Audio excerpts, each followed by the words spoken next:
How's it going, everyone? And welcome once again to another episode of Animal Talk Podcast in collaboration with SAAKA, the South African Animal Keepers Association.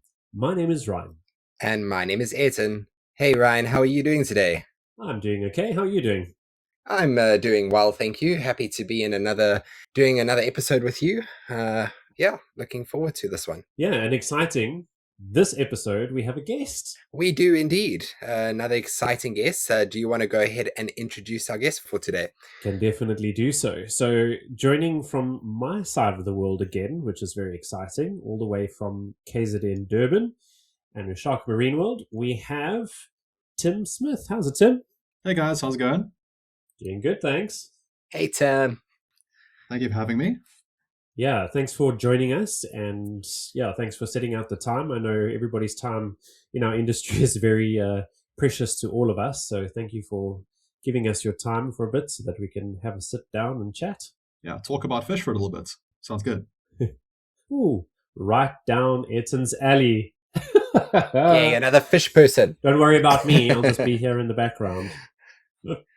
Yeah, Ryan, you can take a break. Do my best. Well, I think it's also really important to mention maybe at this stage that Tim is also one of our SAAKA committee members. So he sits on the committee with us. I think our original committee member we first featured was Peter Boloy.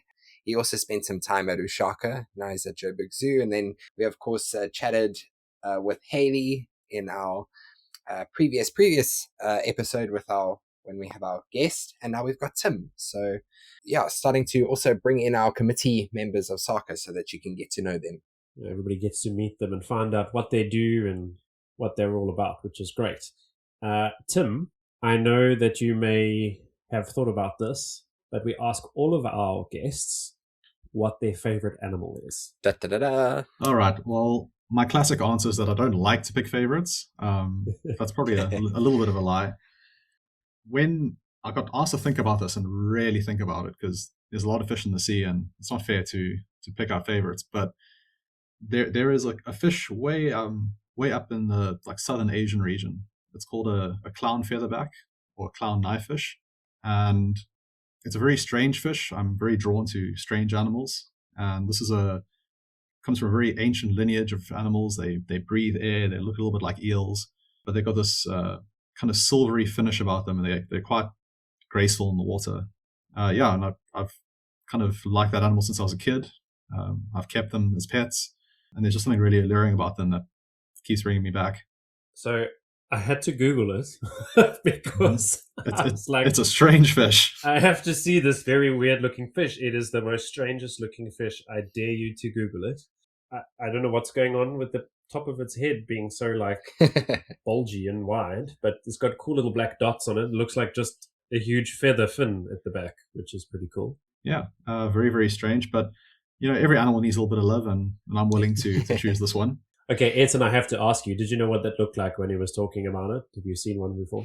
I have, mainly because, I feel like there's certain fish species that, especially when it comes to looking after them and wanting them in your own, I want to call it exhibit at home. There's always these groups of fish that people tend to be drawn to. And that's the only reason I know about these guys, but they are really interesting. I also was thinking when you mentioned it, you've kind of brought the fish aspect and you also putting Ryan in a bit there because it's got feather in the name. So it's still kind of pulling towards the bird side. Yeah. Draw them in. Yeah. Exactly. Well done. Alrighty. Well, that's a cool fish. Tim, You obviously work at uShaka SAAMBR. Tell us a little bit more about what you do there, what happens there with your job, and then maybe go into how you feel about SAAKA and what you do in SAAKA. Cool. So at SAAMBR, at uShaka, I started out as a volunteer there many years ago. Quite enjoyed it. Took a bit of a break from that side, worked at Joburg Zoo as an aquarist for a year. But my calling was back by the coast. So I've must have been 7 years now I've been back at uShaka. And they've kind of put me all over the place. I'm not complaining. I very much like having new experiences and learning more and being able to do different things. So when I moved back to uShaka, I was working with the displays. They gave me some time working in cultures and in our hatchery. And at the moment, I think for the past 2 years now, I have been working in the quarantine and rehab area, which for those who aren't familiar with quarantine and rehab, so quarantine is kind of the place where we bring in all our new animals or our sick animals for specialized care. We work close with our animal health team, our on-site vets, and we try to figure out what's wrong, how we can help them and bring them back to health. Similar story with our rehab animals, often wild animals, turtles especially. Yeah, we give them the best treatment we can to a point where we can release them back into the wild. So that's what I do at the moment. Very, very exciting work. Still lots to learn, which is really what I enjoy. And yeah, I'm looking forward to doing more of that. But going on from there to SAAKA, I kind of got grouped in at the last AGM. That's how I got lumped in with you guys. Yeah, I just happened to join the AGM because I wanted to see what SAAKA was about. I thought it was an interesting idea. I knew about the old AKA, and I really wanted it to be something like I wanted to come back and to have keepers have this kind of facility available to them. I didn't go in there with any intention of becoming a committee member. It didn't even really cross my mind. That was an option. But there were quite a few people in that meeting who I had worked with or am currently working with. And they were quick to vouch for me and say, yeah, Tim's interested in this and he's here and, he could be part of the team. And I thought that was a really great opportunity. So I got roped in. And how long has it been since then? It's been a while. Been a couple of months now. Yeah. And yeah, it's, so we got all our, the pillars that we work under. And in particular, each of us work under a couple of different pillars and different aspects of what SAAKA is trying to do. But most of my efforts recently have been sunk into our creature credit system, which is how members of SAAKA can accumulate points doing various zoo or conservation-related activities. This has helped to help them gain recognition within their field. It's nice for them. It generates kind of like a little CV and a little kind of sheet to say, look, this person's really stuck in. They're really involved with the work that they do. But we're also really hoping to get the buy-in from, management or the people they work under. So when they get these points and they kind of climb the ladder within SAAKA, that actually means something, and it shows what kind of person, in terms of dedication and in terms of where they're putting their efforts, the value that they bring back to the institution that they work at. Yeah, I think that's been something that obviously we've been chatting about in the committee meetings about this whole program that you guys have been working on. And it's something that I think I'm really excited for. It's something that I don't really know if it's been done to the extent from what I've seen that everything that you guys have put together to show us, how it's going to eventually turn out. I don't think any other association for keepers has a similar system. So I think it's a really neat initiative. And I think once everybody gets to see it, they'll also be as amazed as I am about the amount of effort you guys have put into it. And I'm really hoping that we're going to have that buy-in from all the keepers, because I think it can be, not only is it a great initiative, but it can really be a really amazing tool for you to literally be able to manage your own growth, essentially, which is very exciting. That's a very exciting thing. Excited to get it out there and show the keepers. So yeah, Tim and the team have worked really, really hard on that. So thanks for that. It's been amazing. Good job, guys. Thank you. It is almost finished as far as we're having a couple touch-up meetings, but hopefully it'll be all rolling out soon. I'm also really excited. I almost kind of forgot all the things you can do as a keeper, the different kinds of activities and how important they can be both for your career, but also, just for your own personal growth, to do new things and try new things. So I'm also going to use this as a tool for myself, for my personal growth, a little bit of a tick box exercise to make sure I can try to do at least one of each of the activities, maybe several times a year over the years. Yeah, I'm really excited to see other people join me on my journey. I think also, it's so easy when you are working in the industry, like you've got so much you're already focusing on that eventually you kind of get, I don't know how you guys feel, but I've sometimes gotten into a situation where I feel I've almost just got this tunnel vision of, arriving at work, all the things that we normally have to do every single day, and you're just kind of running through your daily tasks, trying to get through them, and there's not much time often from my perspective for us to sit back and kind of almost like assess ourselves on how far we've come, what we've accomplished. And I think that's really important for one to kind of take a step back and say, wow, I've actually achieved this. Or you have a set, you have your goals, but they're there on this essentially an app where you can see what you are wanting to achieve. I think it's just going to be a very important component that's missing in that our daily lives of being a keeper. And I think that's, for me, what I'm most excited about for this, and everything that you guys have put into it is just being able to use it, and also use it as that tool, as I mentioned, for like almost like self-assessment, to see where you are, where you want to be, what else you can achieve as well. I know SAAKA is trying to bring a lot of other organizations on board so that we can have different workshops and different things that you can attend. So yeah, it's exciting times. And I mean, thinking now, when Tim said this now, I mean, thinking back to the initial conversations about this, I think it was at that stage, it was just an Excel spreadsheet. And now we're going from that all the way into what's going to be a functioning app, which is really amazing. Yeah, and that's, it's not solo effort. There's quite a few of us from the committee who've been working on this. So Robin and her brother Don, who's very clued up in the tech department. I am not. Yeah, it's been thank a really... you, Don and Robin. Yes, thank you guys so much. If you guys are listening, we really appreciate the work you put in. Other committee members as well have always had the input and steering us in the right direction. So we're really excited to see this come to fruition. It's going to be so cool. I'm very excited. Can't wait. Can you hurry up? Tim, so sort of moving away from SAAKA a bit just for now, your day-to-day that you do at SAAMBR, could you give us a little bit of a rundown of what happens when you get to work? What's your day-to-day? Sure. So what I quite like about the section that I'm working now in quarantine is that while there is some sort of structure, and I know you guys spoke about this in your recent talks, there's always a bit of variability that you can't really predict. It can really throw your day for a loop, but does keep it exciting. So because we work with animals that are typically not in the best of health, either it can be something of an emergency or, there's some sort of intervention that's needed, it means that day-to-day isn't necessarily going to look the same. So you kind of prepare yourself for a lot of the things you're expected to do, but you kind of have to keep a bit of a buffer for all those things that are going to pop up. But like I said, there is kind of set schedule in the day, and it's very similar to, I guess, what a lot of other animal keepers do. We arrive and we do our rounds, working with more vulnerable animals. We have to be very careful with our checks and see how they're progressing and how they're doing.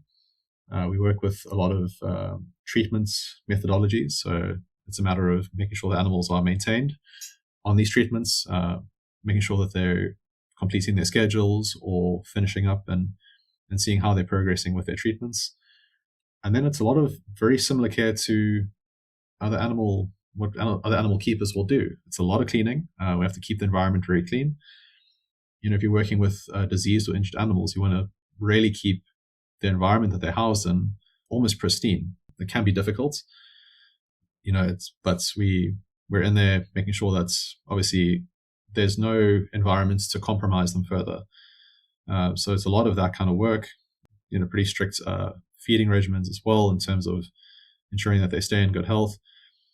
And one of the kind of differences is, and it's something that we are working on now, is that the quarantine environment is necessarily plain, but not very enriching. And bearing in mind, these animals can be with us for, fairly prolonged periods, sometimes as little as a month, sometimes several months, especially in these prolonged rehab cases.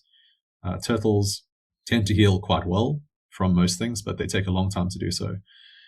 So we're facing a new challenge now where we're looking and saying, how can we maintain the environment as we want to, clinically healthy, but also for the animal slightly more enriching, something for them to do. So it's a bit of a balancing act. So we don't want to compromise one or the other. And obviously, animal welfare is still the top of the list in terms of priorities, but it's not always easily achievable necessarily with animals that are under treatment. So yeah, it's a lot of, I don't want to say tedious work, but it can get quite tedious with the number of animals we sometimes have. But it's necessarily repetitive work of cleaning, feeding, and staying on top of things. Yeah, I think, you bring I think it's a topic that when you mention it now, everybody that works in the industry, whether it be with fish or, other animals, when it comes to a quarantine environment, it's always trying to find that balance of how do you have something that is kind of plain and boring so that you can keep it sterile, but at the same time, how do we add enrichment into that? And I think we've been having the same concerns. I know we've had it especially with a lot of our rehab turtles that come in, because as you said, you want to keep it as sterile and simple as possible, especially when we need to sterilize and do a lot of things like that. But we've started adding, well, not me, but our turtle team have been really good at trying to find really natural forms of enrichment. So whether it's types of different sea plants that we can add, so it feels a little bit more natural, they can rest on it or hide in it, or tunnels or things like that. So I think something that's been identified and something that is only going to grow from year out, because you just need those key people to realize that, hey, this environment isn't, the most enriching or most exciting for the animals when they're here. Like you've mentioned, you guys have, identified it, and I think that's the start. Once it's been identified, it becomes this thing that you can't really unsee, and you start working on a plan and moving forward. And that's really how the industry changes, is by these key role players starting to identify things and bringing it forward and making adjustments. And how do we actually do better in the long run for these animals? I think that's a really important kind of conversation that goes across the industries, of identifying issues, bringing them forward, and when those issues are brought forward, how do we adapt what we're doing, without compromising the animals, for example, in quarantine, but how do we still go ahead and change how we're operating, so that we can include things like enrichment and, go with that, but still not affect our standard day-to-day runnings of having a quarantine area or needing to sterilize or things like that. So good on you guys. I think that's really cool. Yeah, and it's been made really a lot easier. It's been driven by some pretty passionate people in terms of our enrichment and welfare team, and it is a slow process. Especially if you've come from a routine where it isn't as common, and now you're trying to do a little bit more, push for it. Like you say, we have a very busy schedule. We do have a lot going on. To now adapt and push for this new idea, this new direction, it can be difficult, but our team has been really good about it, and I'm excited to see where it goes from here. I like how scheduling is popping back into, seems like, other episodes as well, isn't it? Yeah, that that's the thing, is scheduling comes with everything. And as we chatted about in our previous podcast, is we have scheduling because we have a lot of stuff to do and we're trying to get through our day. So it makes sense to put it into a schedule. But like Tim's mentioned, yeah, when you have something that you want to change, especially when you're working with a team that's been doing things a certain way for a long period of time, sometimes, asking to change the schedule and, revisit how we do things in a slightly different way to incorporate enrichment or animal behavior or things like that can sometimes really upset the larger pyramid of things. So I understand it like when he says it can be challenging, but it's just really impressive for someone to say that, we've identified this issue, we're aware of it, we're working on putting things in place. And it's really nice to hear, like he mentioned, that he's got support from his team. And it's, again, buying into this whole concept of, we now know better. How do we actually implement this? And I think that's really the key kind of message for me from what he mentioned here. It's just, when you do know better, how do we actually do better and implement that for the sake of the animals? And sometimes you have to be a little bit, I know from my team, you have to be a little bit strategic on how you feed the ideas into certain places so that they can grow. It's like planting some seeds here and there, and then it grows into a bigger scheme of things. I do like the shift that everything's going into, starting to move towards, keeping an eye on the welfare and changing things up. And, in a hospital setting, for example, I can talk about when it comes to birds. Also, everything is very clean and crisp, and you can't put much down. And, you're trying to also find things for fecal samples and all of that type of stuff. So you can't really put leaf litter in the bottom or anything like that. So you've got to be like kind of creative to find, what you can do to change it. Within the kind of treatment period and the time that animals spend with us, things do change. At some points in the treatments, maybe the medication using isn't really compatible, for example, with the substrate. And so for that time period, you might say, well, we'll leave this out for now, but towards the end of quarantine or the treatment period, that might not be an issue. So there are always gaps that you can find and ways to incorporate just slightly enriching ways, or just ways to change up the environment or provide some sort of comfort. Like I said, some of these animals are only with us for a month, but you still kind of want to ensure that, it's not a terrible month. It's comfortable, they get through it all right, and then they can move on to a better environment. All I'm hearing is when Tim mentions this, I think Tim needs to go back with his team and write like a enrichment handbook for specifically fish in quarantine scenarios, which I think could be something that's really, really cool, because it will be something that, other facilities can look at and get some ideas and implement in their own facility. Because like you mentioned now with the substrates and the treatment, that like makes total sense to me. So, but I didn't actually think of it in that way. So you could have like these different concepts and ideas for different treatments, things that you could incorporate for different species. There's a whole nother world we can we can dive into. Yeah, and we could call it finrichment because, anyway. But yeah, it's I think that is a good idea in terms of having a centralized, whether it's a document or something, a resource people can access, and it doesn't necessarily have to be restricted to, of course, quarantine scenarios. I think it's important that people are aware that a lot of the enrichment world is very focused on the terrestrial side. A lot of the resources I use very much come from the terrestrial world, and finding ways to adapt them and incorporate them, it can be tricky. Not everything kind of holds together in water.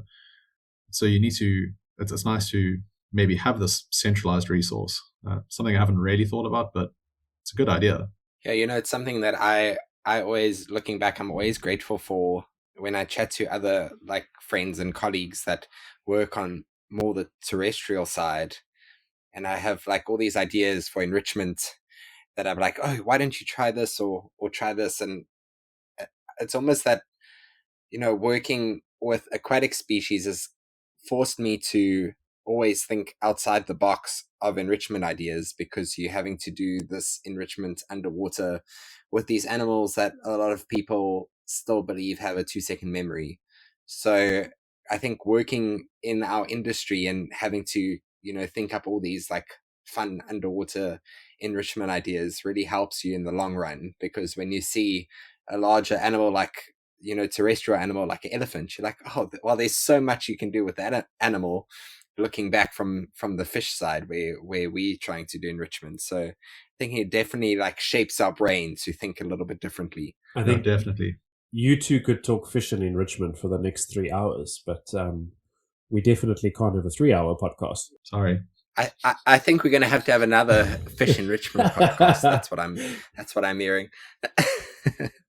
I think so. I think that's going to be a topic. Okay, well, When Ayrton and I Sounds publish good.